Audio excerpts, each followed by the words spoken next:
Welcome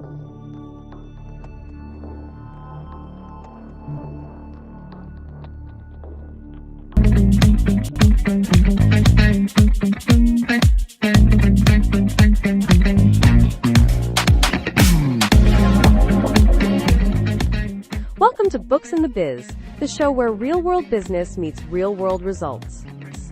Hosted by business strategist Dan Paulson and veteran CFO Richard Beltry, this podcast breaks down the stories, trends, and financial insights shaping today's companies.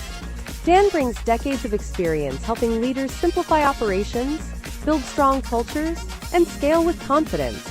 Rich adds his deep financial expertise from guiding organizations across healthcare, construction, logistics, and professional services. Together, they dig into what's really happening behind the numbers and what it means for owners, executives, and anyone trying to grow a stronger, smarter business.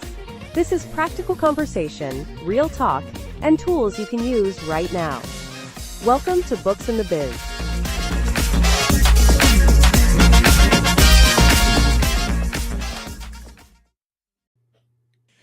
Good afternoon. Welcome to Books the Biz. We are back again. Rich, how are you doing in this wonderful, blizzardy, snowy day out in the East Coast? I'm doing okay. I've told everybody I've got lucky. The blizzard went like here, and I'm literally right here. So it missed me. It didn't miss me as far as dropping snow on the ground, but it missed me from the wind and everything else that should have gone with it. So I'm happy that way.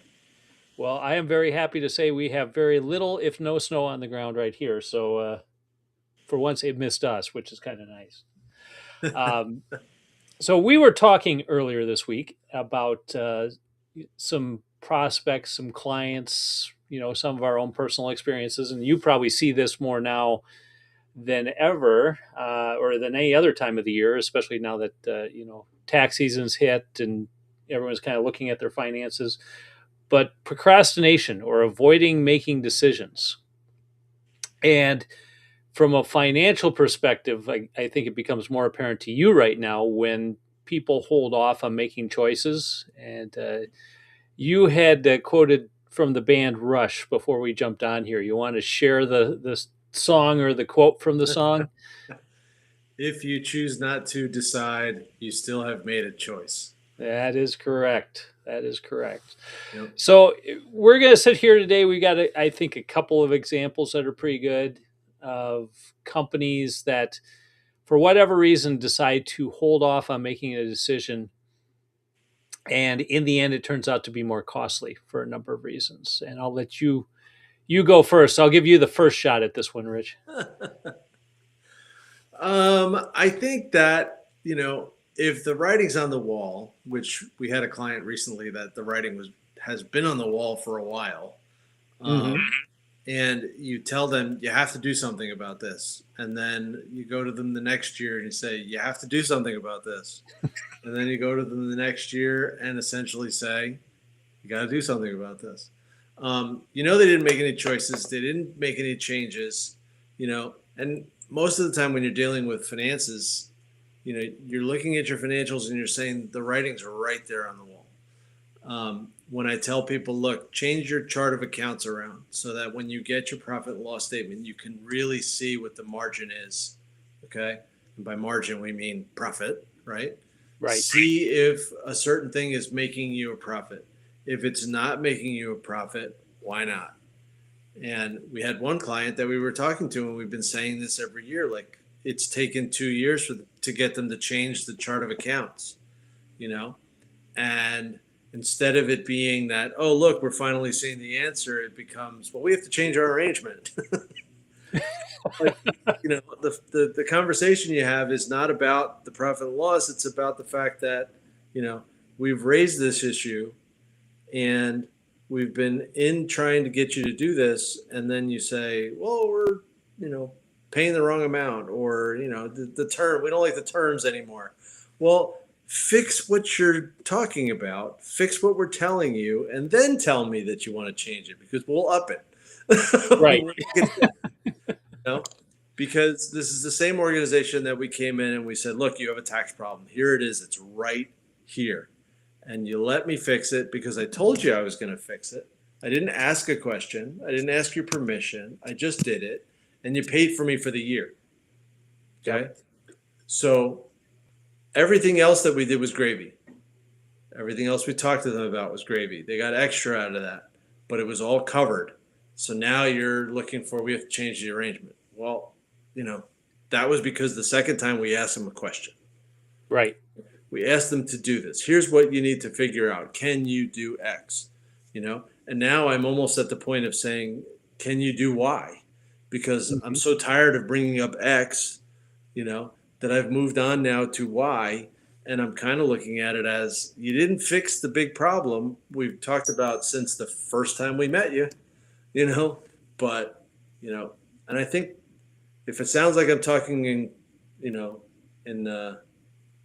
cryptics, I'm really not. I mean, it's pretty straightforward. You look at that, if you're not seeing that you're not making a profit and you're not making any changes to it, you didn't make a choice. Back to my Rush quote. There you go.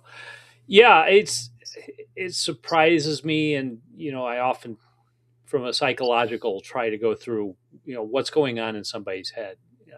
Recently I was approached by a prospect that was referred into me, and this was a situation where it was a business owner, very successful business, but it's very obvious he's stressed out, and it's affecting him mentally, it's affecting his health, it's affecting everything.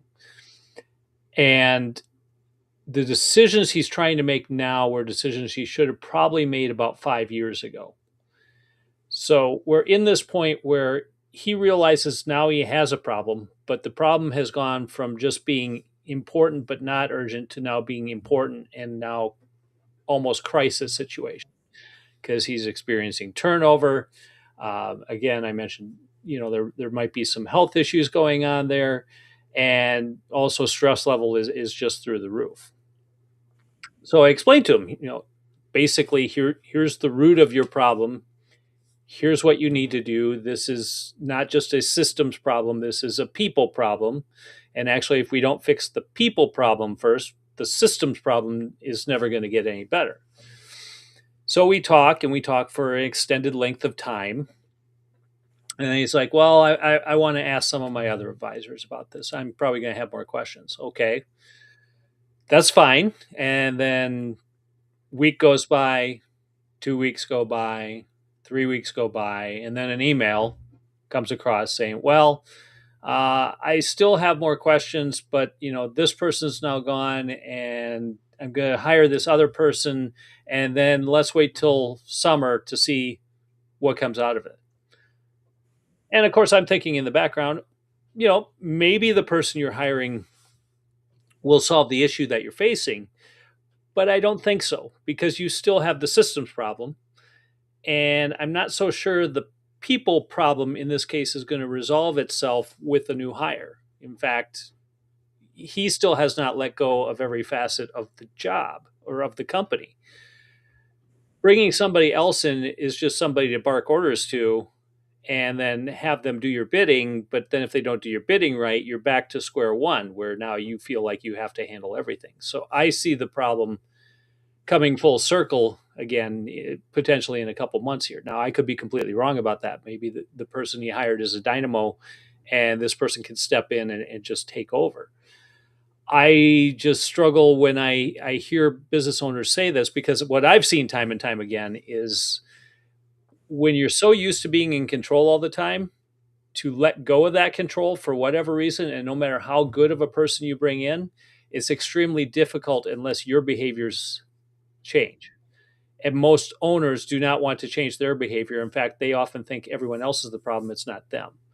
So that's where I see the procrastination part, or the inability to make a decision holding off. And it's either because of expense, it's because of time, it's because of talent. And I think in this particular case, it was probably a combination of all three. So back to the original question, how are you going to resolve all this? Obviously, you recognize there's a problem now, but it's a problem you should have solved a while ago. Now you're hoping that there's going to be this person going to swoop in, there's going to be a quick fix, and it's probably not going to be the case. And from a financial side of things, what's the impact? Well, again, successful growing business. At some point, though, you're going to reach a plateau where that level of growth is going to stop and possibly reverse itself, because now you can't keep all the balls in the air. Your juggling skills aren't that good, and something's going to drop, and it's going to affect you financially. And that's where I go back to you. That's typically where you probably see it on your end when dealing with the companies that are overwhelmed. I think some of the other examples you've talked about have pointed some of that out as well. I think that from the financial, you start to see it because, as we've always said, numbers don't lie, right? Yep. So if you're getting those reports and the reports are showing that something is trailing or something's dropping off, or just simple profits going down. Why is profit going? And I always look at it from a standpoint of margin. And I know I said that before, but it tells you a lot. Is the product just not popular? Is everybody paying less for it? Is there an ongoing fight over the numbers? In that, what other expenses did you have to put in there for some reason? If the employees are all upset and you had to go hire a consultant to make the employees feel better so they can get their productivity back up, number one, why'd you have to do that? Right. What was causing them to be so upset in the first place? What was the issue? You brought up your example just there where, you wanted to bring in some dynamo. Well, what if that dynamo is some, I don't know. I don't have a really great example, but what if somebody who just doesn't fit, Right. And they don't fit, and all of a sudden all your employees go upset. So he was supposed to be a dynamo, but all your numbers just went down, because employees aren't doing the same thing. What are you going to do? Is the dynamo the problem or the people the problem? Yeah. So you cause yourself more issue. And that's where roles and responsibilities. Unclear roles, unclear responsibilities, unclear direction often lead to show up in the finances because, for example, hire this person. This person comes in, they're expected to do a job or take over responsibility, but if the owner doesn't let go, now the employers are going, okay, who do I report to? Because this person's telling me one thing, this other person's telling me something different. This other person's the owner. Do I listen to him or do I listen to the person he hired? And then if I listen to him, is the person that he hired going to be upset and potentially jump down my throat because I'm not listening to that person? So it creates a lot of confusion and a lot of problems if you hold off on these decisions or if you're unclear about what decisions you're making and make sure everyone understands. Yeah. Finance decisions work the same way, and that is the numbers that you get from the finances are all coming from workflows. They're coming from a process. And if you have 5 people, 4 people are working on that process, and that 5th one just decides to do whatever they want to do, your numbers aren't reliable. What's happening is not reliable, but the numbers, again, they won't lie. So you'll see the problem, and the question becomes, are you going to do something about it, or are you going to let it fly? I don't think it's something you can let fly. If you see it, you got to react to it right away. Yep. Because if it's something bigger than you think it is, it takes longer to fix. Mm-hmm. I was telling somebody the other day, I said, it takes 1 second to screw everything up. It takes 60 seconds to get everything back. So it always takes longer to fix the problem. So try not to have the problem. So that's why workflows were basically put in. You come up with the process that's going to work for you and you let it go. So now you can apply that to probably just about everything. But, finances tend to be, because they're numbers, they're not people. The numbers are kind of showing you indicators of what's happening. And then you can go back and say, well, why did that happen? And when you do, then you get to the people or the process or the machinery or whatever else it is. Yep. So, you had to make that decision though. Mm-hmm. And sometimes they just don't. I think we've also experienced with another person that we both had worked with in some cases where he's go, go, go. And then as starts getting into the process, something clicks in his head, maybe fear, maybe uncertainty, whatever it might be. And then momentum starting to create itself. And all of a sudden it comes to a complete halt. And then there's a redirection. And then through that redirection, same process all over again, where build, build, build, all of a sudden, couple weeks, couple months go by. Okay, we're not going to do that. Now we're going to go this direction.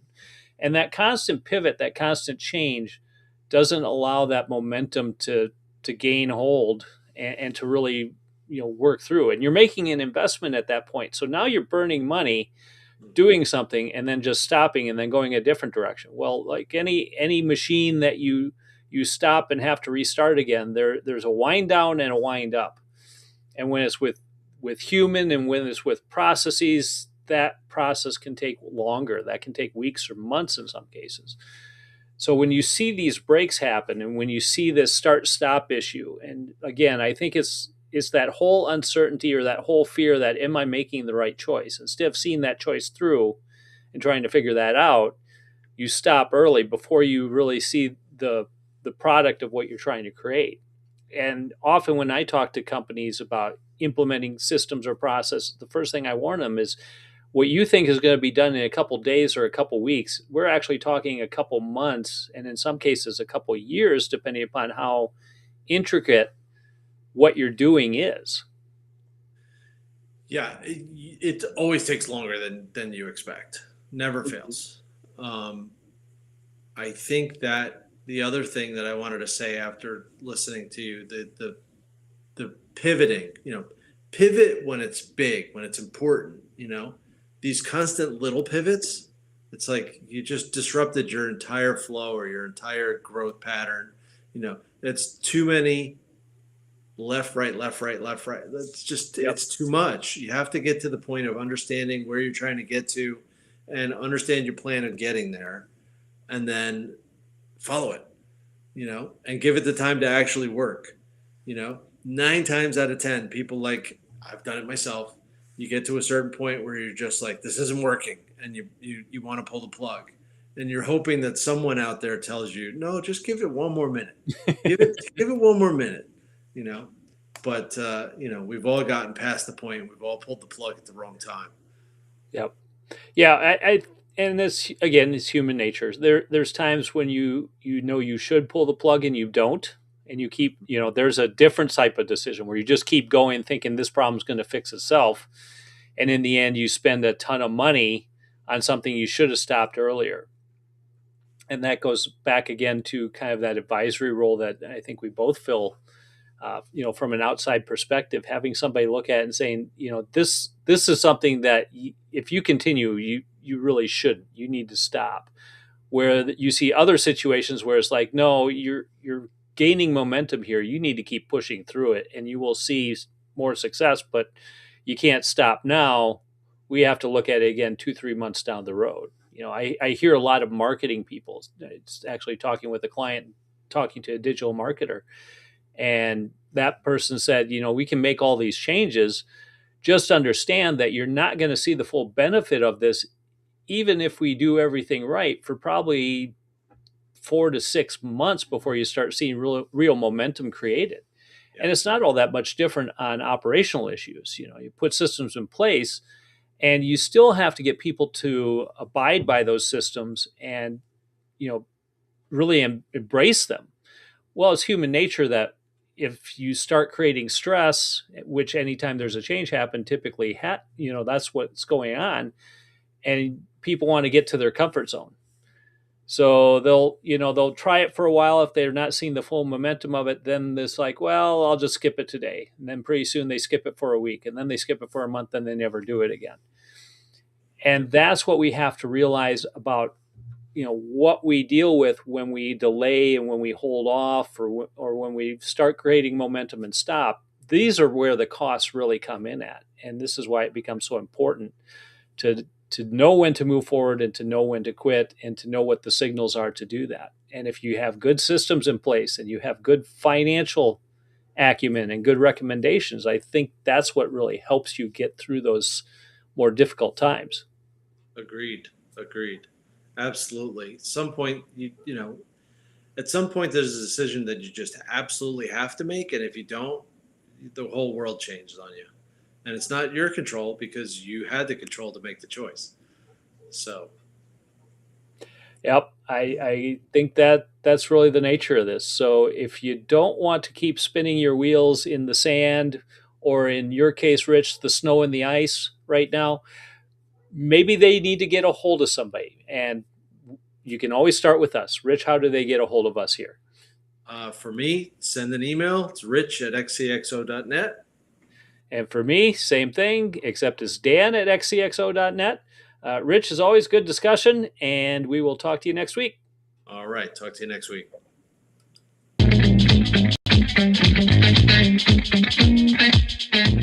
Thanks for listening to Books and the Biz. If today's conversation sparked new ideas for your company, the team at XCXO can help you turn those ideas into action. XCXO brings together seasoned executives, fractional CEOs, COOs, CFOs, and CXOs who step into your business with the experience, strategy, and leadership to drive real results. Whether you're trying to scale, strengthen operations, improve profitability, or prepare for transition, our experts help you move faster and lead with confidence. To learn more or start a conversation, visit xcxo.net. That's xcxo.net, your shortcut to stronger leadership and a better run business. Thanks again for joining us. We'll see you next time on Books and the Biz.